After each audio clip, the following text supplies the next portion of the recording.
अल्लाह रब्बुल इज़्ज़त के नाम से आपके और हम सब के दस्तरखानों में वुसअत अता करे, सेहत और तंदुरुस्ती के साथ, आमीन। आज इसी दुआ के साथ अपनी रेसिपी का आगाज़ करते हैं। विंटर गिफ्ट स्पेशल पंजीरी, जो कि बहुत ही मज़े की बनती है और आजकल के दिनों में तो ये बहुत ही फ़ायदेमंद है और इसके बेशुमार फ़वायदे हैं। जो इसमें चीज़ें डलती हैं उनके बेशुमार फ़वायद हैं। आइए इसके अज्जा नोट कर लेते हैं। मखाने ले लीजिए 1 बोल, ये अपनी मर्जी के हिसाब से। फूल मखाने ले लीजिए 1 बोल, ये अपनी मर्जी के हिसाब से आप कम या ज्यादा ले सकते हैं। हमारे यहाँ इसको बड़े शौक से पसंद किया जाता है, इसलिए ये मैं 1 बोल भर के ले रही हूँ। शक्कर ले लीजिए 1 बोल, आप इसको कम या ज्यादा अपने टेस्ट के हिसाब से कर सकते हैं। हमारे यहाँ मीठा कम खाया जाता है, इसलिए मैं सिर्फ अभी 1 बोल ही ले रही हूँ। व्हाइट तिल ले लीजिए आधा बोल। तरबूज के बीज ले लीजिए 1/4 कप। छुहारे ले लीजिए, इनको छोटा छोटा काट लीजिए आधा बोल। सूजी ले लीजिए 3 पाव। काजू ले लीजिए 1/4 कप। पिस्ता ले लीजिए 1/4 कप। सौंफ ले लीजिए 1/4 कप। सब्ज इलायची ले लीजिए 8-10 और नारियल लेकर उसको कद्दूकश कर लीजिए 1 बोल। अखरोट ले लीजिए आधा कप। गोंद ले लीजिए आधा कप। किशमिश ले लीजिए आधा कप। बादाम ले लीजिए आधा कप और खसखस ले लीजिए आधा कप। ये आप अपनी मर्जी के हिसाब से, ये जो नट्स हैं आप इनको कम या ज्यादा कर सकते हैं। और 2 सीक्रेट चीजें वो आपको मैं इसके लास्ट में बताऊंगी। एक जरूरी बात, काइंडली मेरी रेसिपी को देखते वक्त लाइक कर दिया करें। सिर्फ एक हल्का सा आपने बटन प्रेस करना होता है और यूं लाइक कर दिया करें। बहुत शुक्रिया। आइए अब इसकी तैयारी की तरफ चलते हैं। पहले सौंफ पैन में डालकर इसको हल्की आंच पर ड्राई रोस्ट कर लीजिए।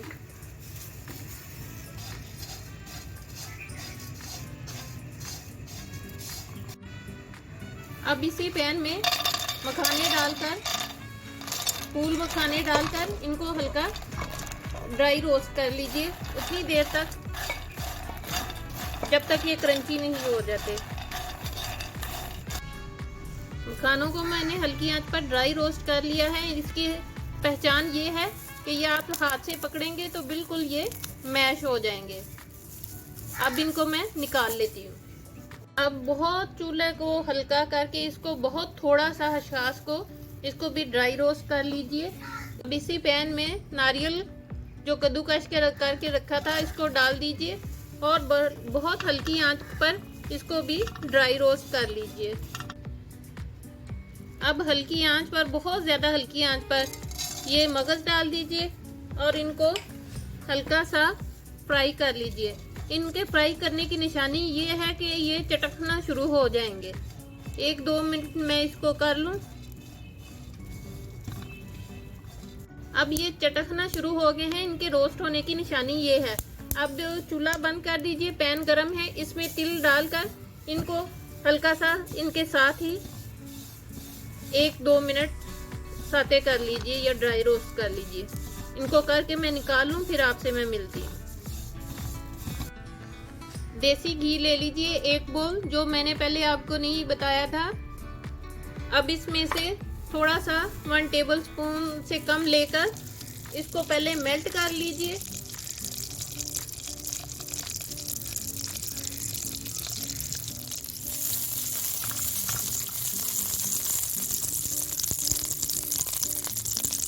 और अब इसमें बादाम डालकर इनको हल्का सा फ्राई कर लीजिए।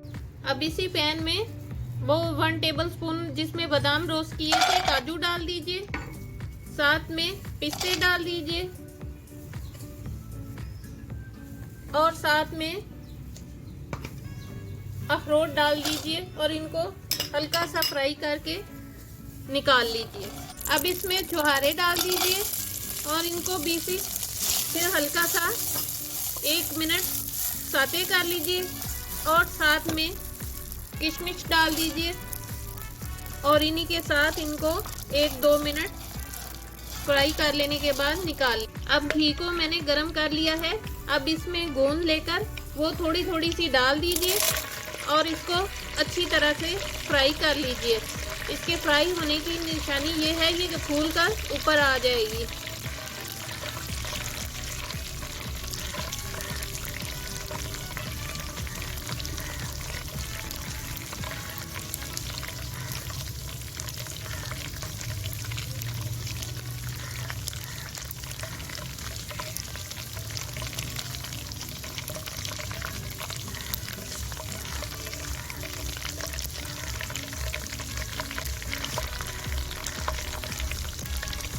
ये तमाम इसी तरह हो जाती है तो मैं इसको करके फिर निकाल लेती हूँ। इसी पैन में बकाया देसी घी डाल दीजिए। बहुत ज़्यादा तर इसको नहीं करना। अब इसमें ये सूजी डालकर इसको फ्राई कर लीजिए लाइट गोल्डन कलर आने तक। आइए अब इसकी तैयारी की तरफ चलते हैं। चॉपर में पहले बादाम डाल दीजिए, साथ में काजू और पिस्ता डाल दीजिए। इन दोनों को चॉप कर लीजिए। अब इनको बाउल में निकाल लेते हैं। अब इसी चॉपर में मखाने डाल दीजिए,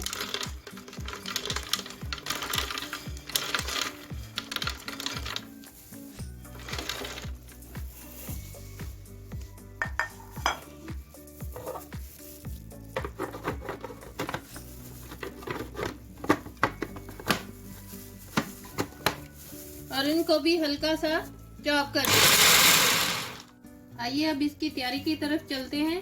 पहले काजू बादाम और पिस्ते तमाम को चॉपर में चॉप किया, वो बाउल में डाल दिए। अब इसमें ये तिल और ये खरबूजे के बीज जो किए थे वो भी डाल दीजिए। साथ में नारियल डाल दीजिए, सौंफ डाल दीजिए दरदरी कुटी हुई। इसको ड्राई रोस्ट करने के बाद दरदरा कूट लिया था। अब इसमें छुहारे और किशमिश डाल दीजिए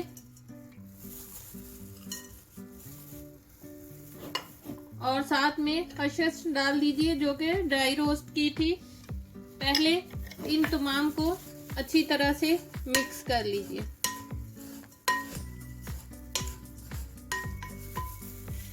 अब इसके बाद इसमें ये मखाने डाल लीजिए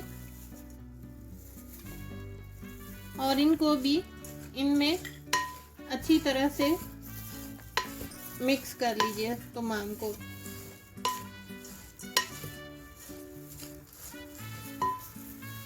अब इसके बाद इसमें ये गोंद जो फ्राई की थी उसको हल्का सा मैंने चॉपर में ही क्रश कर लिया था, बहुत इसका पाउडर नहीं किया। अब इसको भी इसमें डालकर मैं मिक्स कर लूँ, फिर आपसे मैं मिलती हूँ। अब सूजी जिसको भून के रखा था वो इसमें डाल दीजिए। अब इसमें शक्कर आपके टेस्ट के हिसाब से मैं 1 बाउल डाल रही हूँ, आप अपने टेस्ट के हिसाब से डाल सकते हैं। और इसको भी डालकर पहले तमाम को अच्छी तरह से मिक्स कर लीजिए। अब जो मैंने आपको बताया था कि 2 सीक्रेट चीज़ें मैं आपको लास्ट में बताऊंगी, वो एक सीक्रेट चीज़ ये है, ये भुने हुए चने 1 बाउल भर के ले लीजिए, ये छिले हुए हों और इनको चॉपर में डालकर हल्का सा इनको चॉप कर लीजिए। बहुत ज़्यादा इनका पाउडर नहीं बनाना। पंजीरी मैं 2 तरीकों से बना रही हूँ। एक को मैंने गुड़ वाला रखा है और उस सादी जो है वो मैंने आधा बोल निकाल ली थी।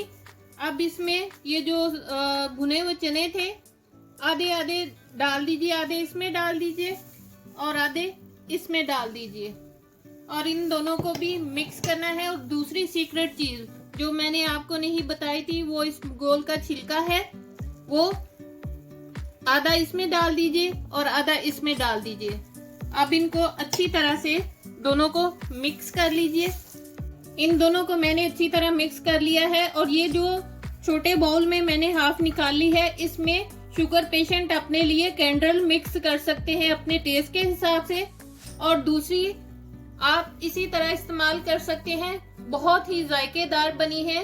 इसको आप सुबह के टाइम जितने आपका पसंद हो हल्के नीम गर्म दूध के साथ भी ले सकते हैं, किसी भी टाइम ले सकते हैं, टाइम की पाबंदी नहीं है।